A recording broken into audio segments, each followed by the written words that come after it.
In this video, I'll be showing you how to fix NFC not working on Android. It's a very simple method, so if you find this video helpful, drop a like and subscribe. But anyways, getting into it, it's very easy to go ahead and do this. And there's technically two methods for it. So the first thing you can do is go over to your settings application. And then what you want to do from here is tap on connections, which is going to be the first option anyway. And then once you're here, what you're going to do is look for NFC and contactless payment for NFC. So as you can see, mine is currently toggled on. And then that's it. You'll be good to go in that front. But what you could also do is swipe down on the top right.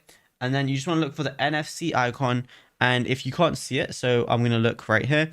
We're going to look for NFC. But if you can't see it, just go ahead and long press in an empty area or tap the pencil icon on the top right. And then we're going to press edit in the middle. Now over here, it's going to show you the available buttons that, you are going to be able to use. So we just want to look for NFC. And as you can see, NFC is now right there. Go ahead and press done. And then we're going to press done again on the top right. And we can swipe and you're going to see the NFC blue button. And that's it. It's as simple as that. Now, if you found this video helpful, be sure to drop a like and subscribe.